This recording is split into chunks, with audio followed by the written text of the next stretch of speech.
Now, Sports Talk with Brodes. Here's Hunter Brody.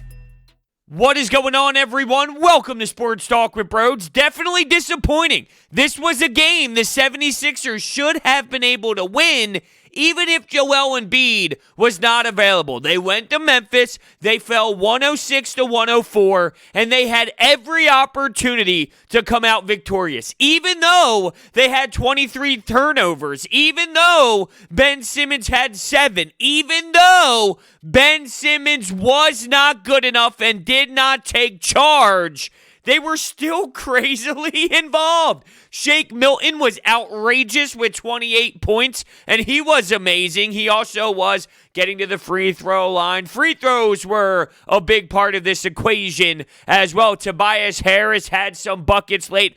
I will say, I am not happy whatsoever with how Doc Rivers elected to go about this at the end of the game. It's 106-104. A dribble handoff between Dwight Howard and Tobias, and I'm fully aware that Tobias had some big key moments down the stretch, but you weren't in that game unless it was for Shake Milton. You got to go to Shake Milton. Did Tobias step out of bounds? Did he not step out of bounds? Who knows? Who cares? They had 2 sloppy turnovers prior to that anyway, which pissed me off to begin with, where I don't care about if he did, if he didn't mistake here. No. That's the basketball gods telling you, you were putrid all night long. You don't deserve this. I'm more worried about all the other issues than, hey, the referee might have made a poor call. I don't like that Doc Rivers went to Toby. If it was any other coach here and he went to someone who made a couple shots but wasn't the explosive guy of the night, that man would have been crucified. And of course, this is a hypothetical. I'm not thinking of anybody legitimate or anybody real, just hypothetical. We are broadcasting live, by the way, from the Manscaped Man Cave. Get 20% off and free shipping with the code BROD at manscaped.com. So without Joel Embiid, which apparently it's nothing serious and it's very precautionary, without him, I was looking at Ben Simmons heavily. Right or wrong, I am literally going to have binoculars just sucked on his face as these games go down this weekend. Remember, it's a back-to-back and they play on Sunday night as well against the OKC Thunder. So that was my mentality. And boy, was it atrocious. Bad game from Ben Simmons. Don't tell me that afterwards you look at that stat sheet and it's close to a triple-double, so that satisfies you. Don't tell me that, hey, he at least took a couple three-pointers. Oh, yeah, both air balls? That gets me juiced up. Well, at least he's taking it. No! There's no correlation. If he hit those, it's a different story. That builds confidence. That trends him in the right direction. That should keep us a little bit optimistic. You airball both. And if anything, that's putting him in a horrendous spot, and he's not going to feel confident moving forward. Do you see the difference? So it's not about, oh, well, at least he's willing. It's past the point of if he's willing. And I'm not going to lie to you. I am actually watching this game now, and Ben Simmons is a hate to face. And it's weird. I hate it. I dislike it. But I can't stand looking at the guy anymore because he's not embarrassed. How are you not embarrassed? I do wonder if he's cracking a bit. We had Paul Hudrick on the Sports Bash. He's our 97.3 ESPN Sixers insider, and he thinks that because he's been around the block for a couple years, that he's not fazed by the reports and the stories and the fact that he was put out there by Daryl Morey to try and acquire James Harden. If this happened 2 or 3 years ago, maybe it would have been a different mentality for Ben, but he believes that Ben is good at blocking out the noise. And I totally understand what he's saying. I think Paul Hudrick does a fantastic job, and I kind of agree with him. But at the same time, I don't know if he's fully there yet where he can absolutely block out everything. And I think it's starting to crack because what I saw in the first quarter was Ben trying to be aggressive. And what did that result into? Probably one of the worst quarters I've ever seen out of the guy. I was amazed. Amazed in a bad way, though. It's not like I was amazed and happy about it. I was amazed with how awful it really got. Are you ready for this crazy, wild first quarter by Ben Simmons? He tried to do an up and under, which led to him hitting the back of the iron, and it went straight down. It almost like popped up and not as if it hit him in the face, but you know what I mean. He tried to go up and under. He hits the bottom of the rim, and it bounces off the ground real quick. Terrible, terrible take to the basket. He missed an easy-ass layup. He did get fouled, but in my opinion, he didn't get fouled hard enough where that should have been the difference in making the layup or not. Realistically, he should have had an and one cashed in and went to the free throw line, which we don't know if he would have made it or not.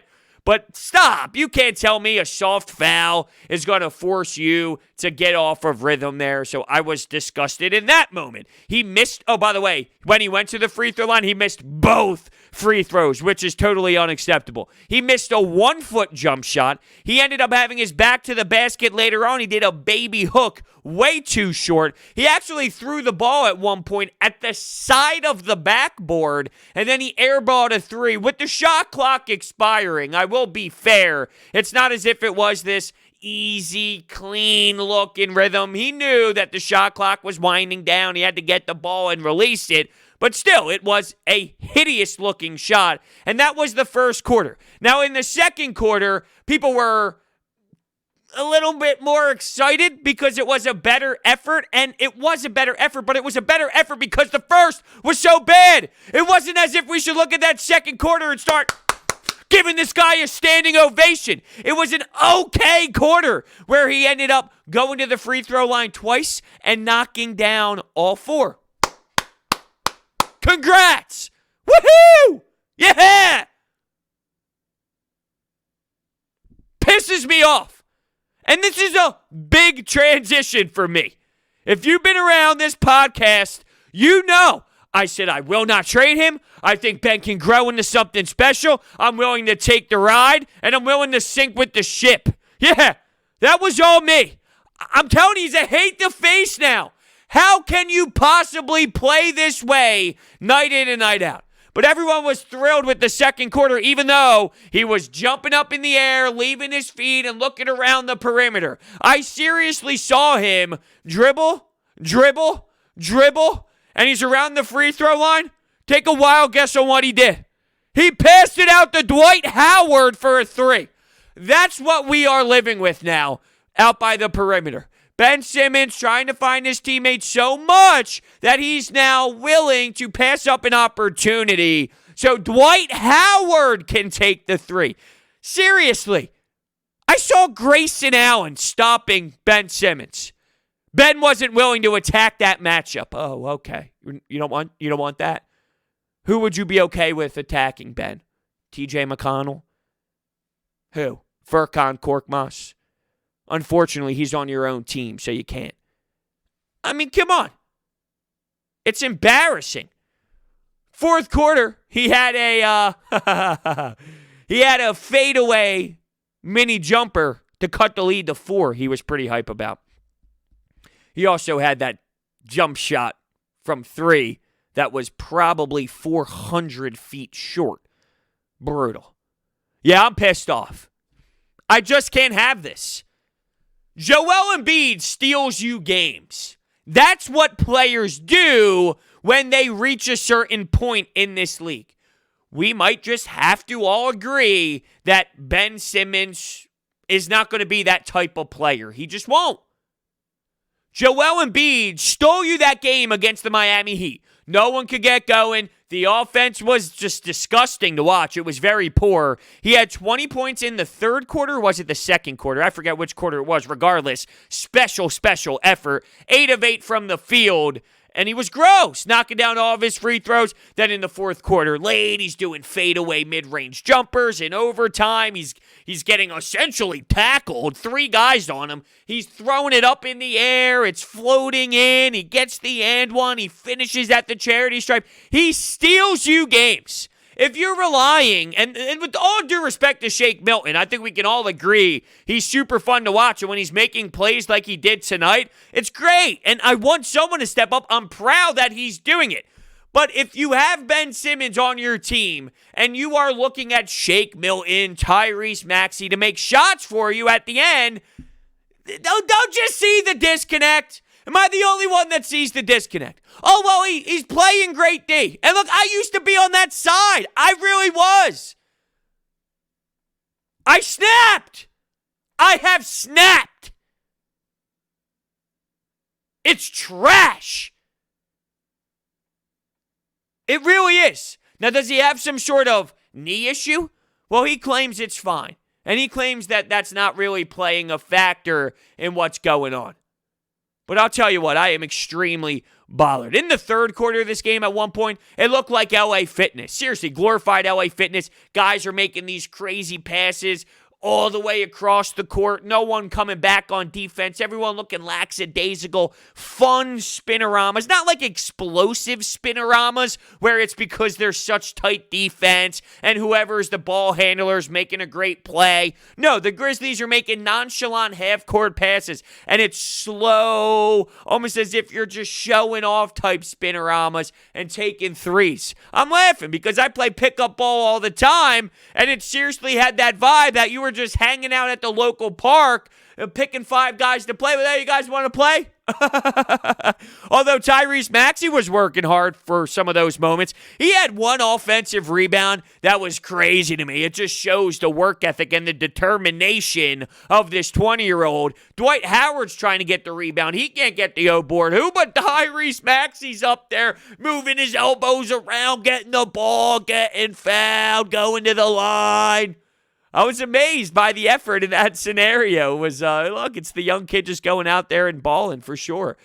At the end of the game, after all the real dilemmas happened, like the dribble handoff, and there was, 4 seconds left on the clock in the 2-point game, and Ben Simmons maybe could have done something, but instead he forced it over to Maxey, who had to jack up a random 3-pointer. I could see why people are frustrated in that, and Ben Simmons probably should have done something way better. I just think when I look at the whole entire game, while that falls on my list, I just think that there are so many other concerns that is more of a bigger picture than that moment. But I guess that moment describes the big picture problem that we have in this organization right now. I hear and see everybody looking at Daryl Morey right now really frustrated, as if, he was the reason why the Sixers weren't able to get the deal done. I know that's an easy way to go about things, and I know that's simple because the Sixers didn't acquire Harden, so it's automatically Daryl Morey wasn't able to get the job done. I think that there's a lot that plays a role. You are already hearing how the front office of the Houston Rockets were like, do not trade with that guy. Do not trade with the guy who just left here. There's a lot involved in this storyline, and it's not as simple as, well, hold on a second. The new president of basketball operations just didn't want to do it, and he backed up just because. I think there's a lot in play. And when the Brooklyn Nets give you what they give you, it's a lot. It's a lot. So I'm screaming and pissed off just like anybody else. But to blame Daryl Morey for this, I don't think it's fair. He's a smart man. And maybe he wanted to do it. Like, maybe he truly wanted to do it, and it wasn't his fault. If the Houston Rockets don't want to work with the guy, and they were using him to make the package a little bit meatier and to have a little bit more meat to the bones, there's nothing you can do from a Sixers organization view. Who makes the final decision? The Houston Rockets. If Daryl Morey makes the final decision, well, then it's a different conversation, but that's not the case. If Houston wanted to go elsewhere, then they're entitled to that, and it's not on Daryl Morey. Daryl Morey is a smart basketball mind. We're not working with the Jeffrey Lurie and Howie Roseman of 2021 where they're so dysfunctional and they have no clue how to communicate and how to make proper moves. This is a guy who has made splashes all throughout his tenure in the NBA. I think he's fully aware of what he can do moving forward. I'm sure he's fully aware of what Doc Rivers wants and the limitations of Ben Simmons and what he can get. That's a big thing too. So many people are so mad at Ben that they don't care what they get in return. That might be nice in your head. That would be called a bad president of basketball operations. If Ben Simmons is starting a conversation to legitimately get you Harden and Bradley Beal, I'm not trading him for some stiff and a couple picks because he irritates you that much. I'll sit here and happily scream, have my face turn red, sweat and spit, knowing that they didn't just give him up for nothing, because whether he's good or not good, teams value him.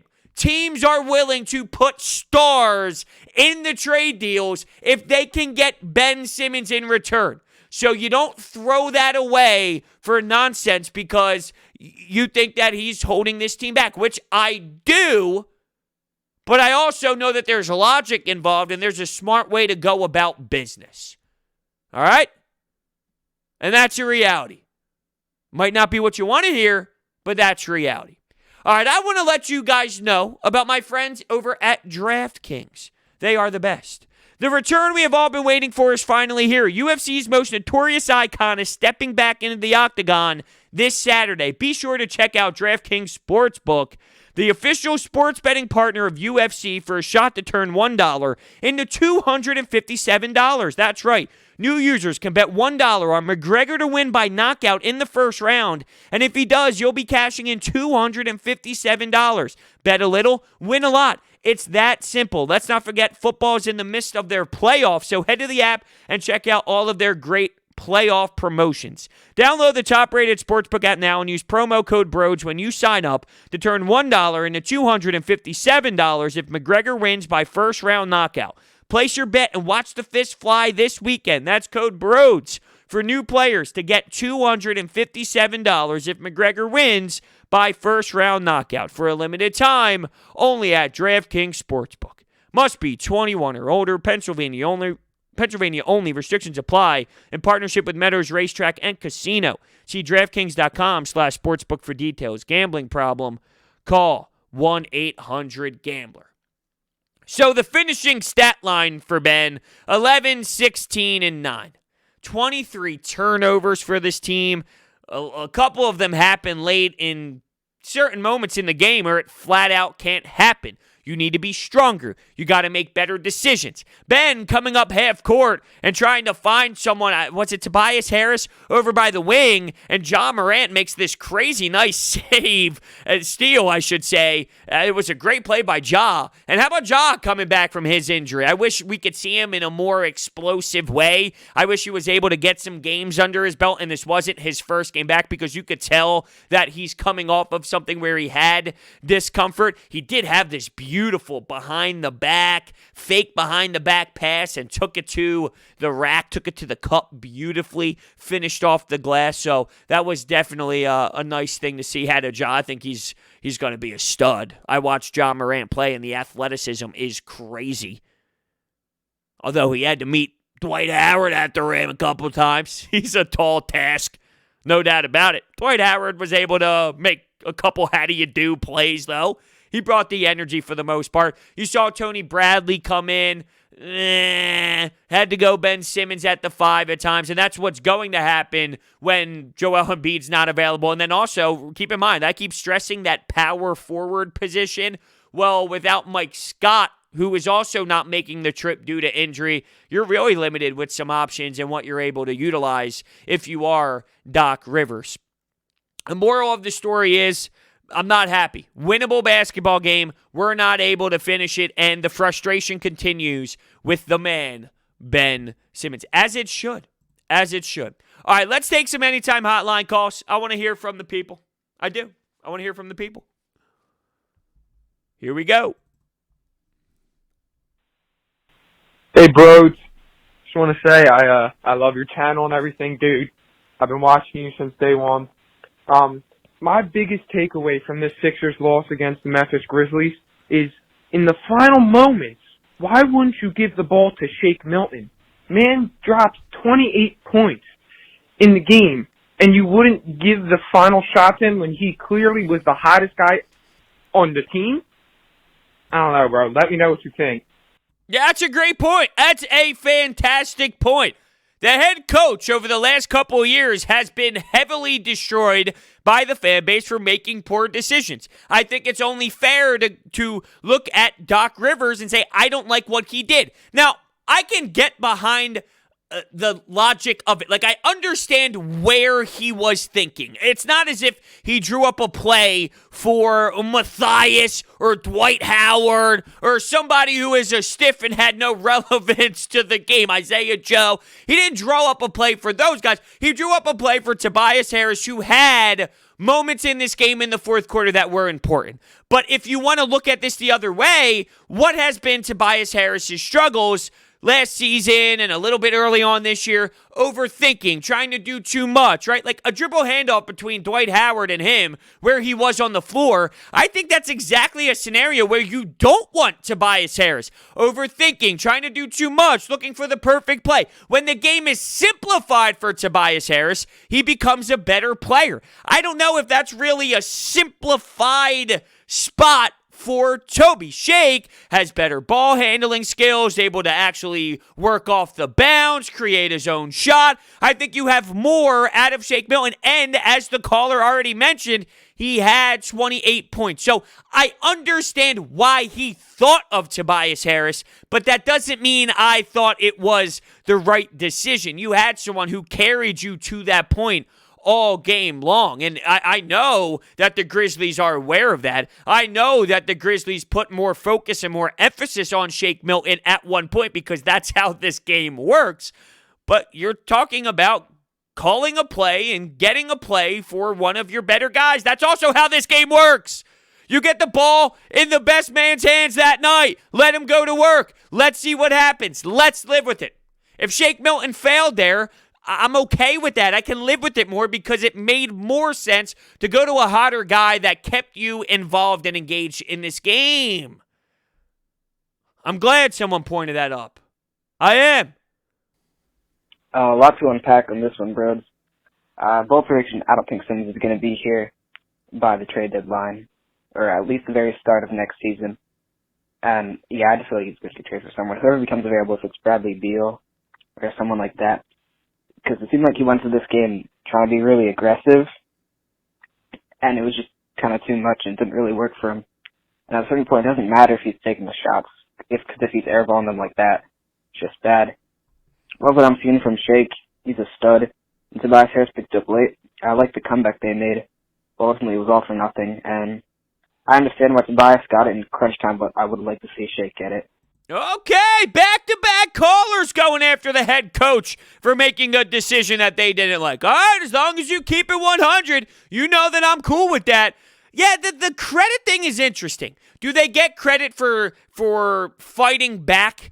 And who do you give that credit to? Was it the team fighting back, or was it one man in Shake Milton giving you life, giving you that spurt? If one man does that really equate to you being able to give the entire team praise for their energy to really push back on some of these players, whether it's Brooks, Ja Morant, Valanciunas, who had some moments in there where he was a little fired up, showing some emotion, showing some passion. If Joel Embiid steals a game against Miami, do you give the entire team a round of applause for winning the game, or do you look at Joel Embiid and say, thankfully he showed up tonight because without him, there was no win? So I don't know where I stand when it comes to giving this team credit for anything. But I'm happy you mentioned the Ben Simmons air balls because you're right. It's no longer at least he shot it. Early this season, yeah, there was an at least he shot it moment for me. I cracked! For the 10,000th time. I cracked. And I keep saying it because I feel like I'm numb to the pain. I feel like I'm so just destroyed inside. I'm getting eaten alive. I can't handle it. It's hard. It really is. It's hard for me Because I look at Ben now and I want to vomit. I'm really that upset with the guy. What can I do? This is what I can do. I can come here after the games, turn my computer on, turn this microphone on. Hello? Hello? And scream every night. That's all I can do. But these air balls, they're not helping him move in the right direction. If anything, it's putting him in a different mentality. It's, wow, this is really bad. Can I continue to jack up shots like this? Now, he had the fadeaway in the key moment. Like, we're talking down the stretch. It was a 6-point game. He made it a 4-point game. It was this fadeaway jumper. It was nothing but net. It looked smooth for Ben Simmons' smooth, which is a lot different than other people's smooth, may I add. But for his standard, it was smooth. But everything else was so bad. I don't think that just because he's taking them, it means that he's now trending in the right direction, and this is something that we can be satisfied with for the long term. We should be way past just being satisfied. Listen to this statement. We are satisfied now with Ben Simmons airballing 2 3-pointers.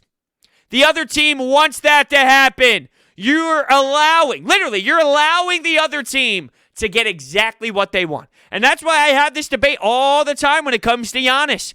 Teams want Giannis to take threes. Giannis, take them. We admire that he'll airball a 3, come back up the floor, and then in rhythm take another 3. Maybe he hits it, maybe he doesn't, but it's a better look to it. We praise that he's willing. Him being willing is also the downfall of the Milwaukee Bucks because the other team game plan saying, Giannis, do it, please. We beg of you. We want you to. So that's the dilemma I'm having with this guy right now. Hey, Brodes, Brock in Arizona here, and longtime Sixer fan. Just curious, every year I think about, is there ever going to be a player that I love enough to buy a jersey of? I'm starting to look at Shake Milton. I'm starting to look at Tyrese Maxey, 2 of my favorite players on this team right now, which is kind of crazy.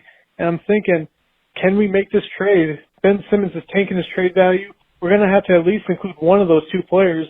I'm just worried about losing one of those guys. Ben is ruining everything. Let me know what you think. All right, bye. Thank you so much for the call. Yeah, a little different perspective. You're calling in thinking about a jersey. You are right, though. Tyrese and Shake will be added in the mix if it comes to Ben Simmons, but I also need to say, as much as I value some of these guys you pick up at 20 overall, and you don't want to give up 6, 7, 8 picks like the Brooklyn Nets did, whether it was 4 first-rounders or 4 pick swaps, you don't want to, when you package all of those up, it gets aggressive. If you have to move Ben, Matisse, and Tyrese Maxey to get a player that's at the level of James Harden, you can't be held back from these guys. And I respect your phone call. I appreciate the phone call. And I love the fact that you listen and support out from Arizona. Like, I'm not trying to knock you or anything like that. It's a common feeling. There were a lot of people saying, I don't know, I'm pulling out if Tyrese Maxey's involved. No. You can find a Tyrese Maxey. You can find a Matisse Thybulle. You can find these guys. Now, 8 or 9 of them in a package in first-round picks, that's where it crosses a line. There is a line involved. 2 of them and Ben Simmons and maybe a first-round pick or so. For someone like James Harden, yes, you make that move. There were people who didn't want to move Robert Covington. He's a stiff. There were guys who said Dario Saric was an untouchable.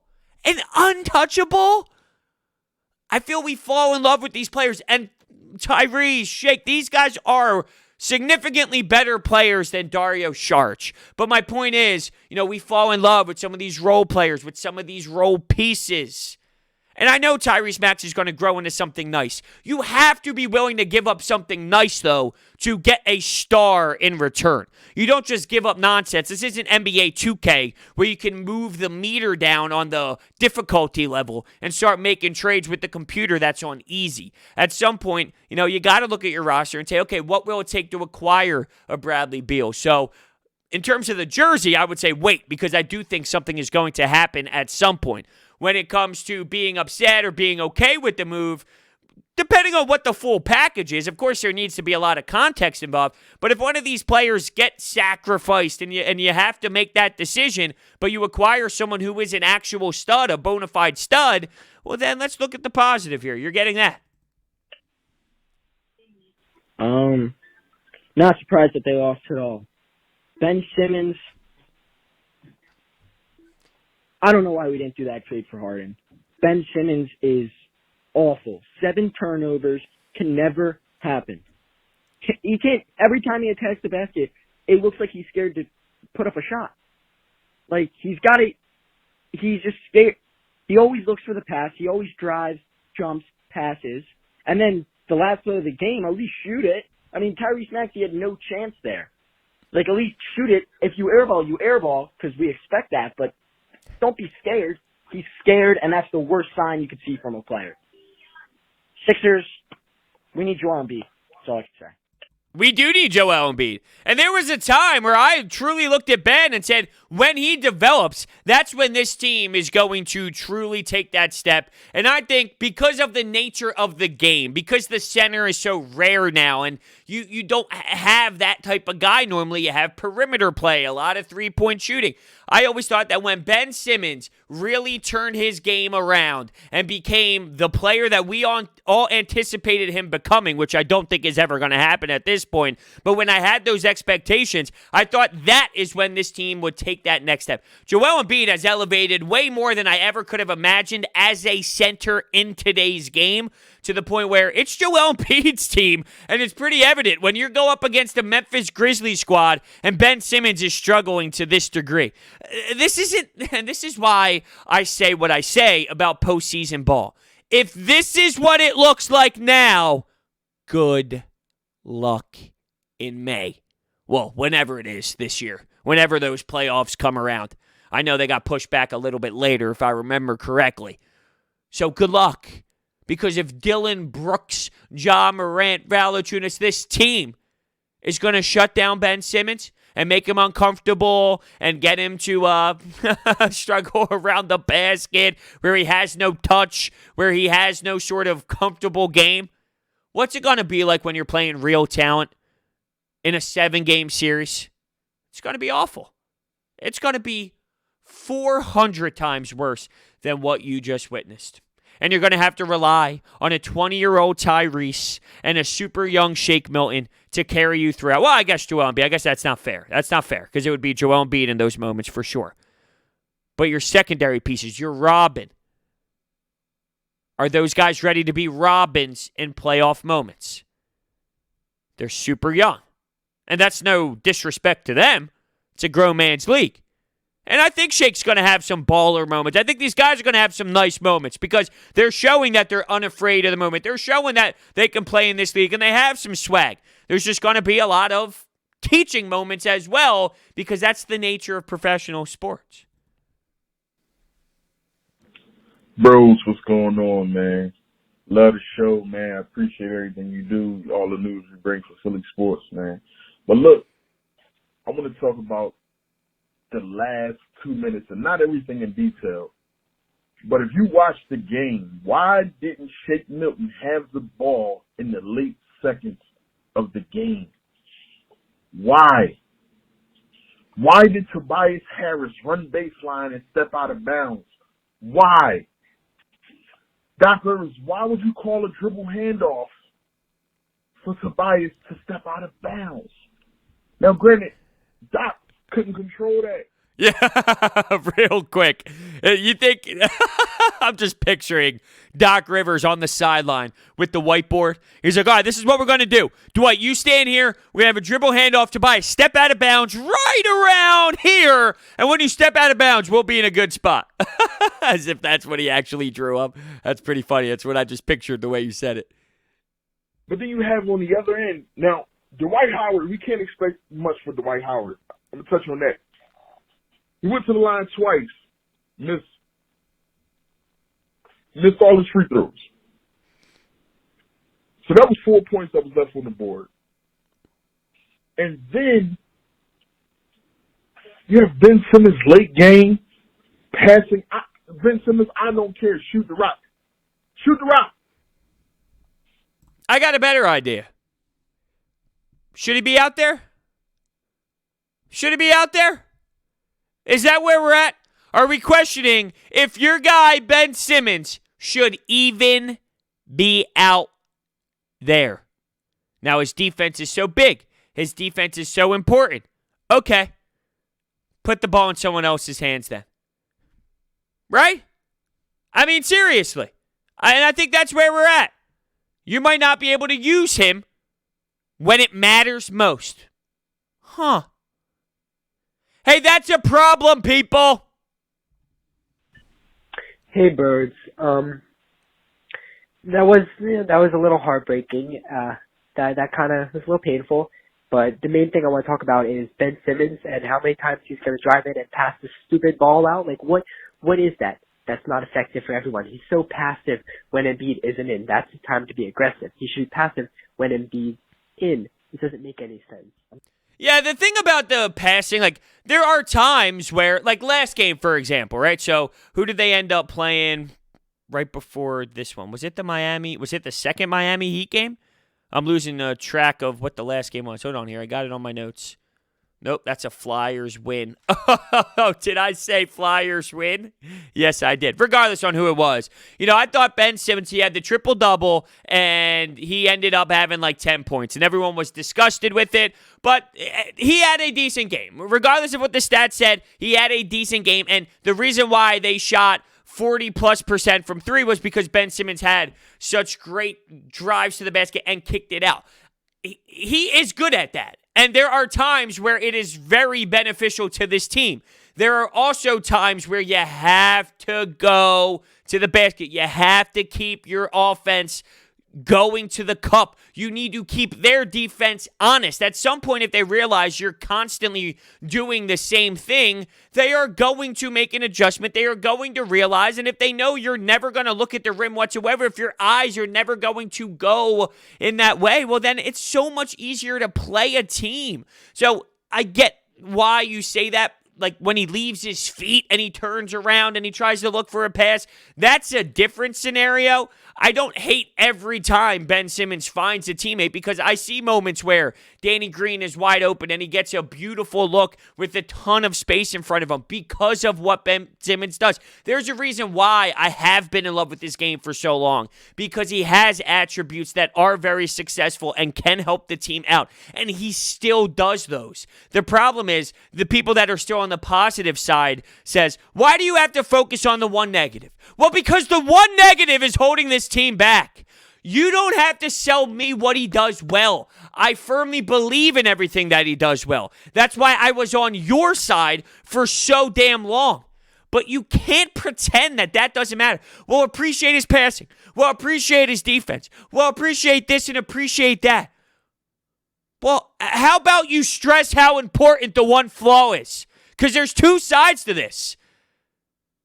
And at some point, you should demand that that gets better. You can't be okay with this. It's not good enough. And I brought this up, and this is where I'll kind of end the show. I'll leave you with a thought that you can think about here. When the Lakers won a championship, LeBron and AD, what was Caldwell Pope? He was a teammate of a championship team, not a guy. Is that Ben Simmons? Is Ben Simmons a role in winning a championship? Because let's be realistic. Defense, there's things that he does well, as much as I can't stand him. If the Sixers were to win a championship, is it because of Joel Embiid and X, and Ben Simmons is just a guy who's on the team? Because that might be what it is at this point. It might be how you have to succeed. Joel Embiid and player X, then Seth Curry, Tobias Harris, Ben Simmons. Just teammates on a championship team, because that's two totally different players. And that might be what we have here. All right. I need to let you know about my friends over at Orbit Energy and Power. With over 20 years of experience, they're home to your solar experts. Their solar program eliminates your electric bill completely. We are talking about $0 electric bills. They provide water purification systems, backup energy services, and more. Check out their information. It is all down below. Thank you so much for listening, and I will see you next time.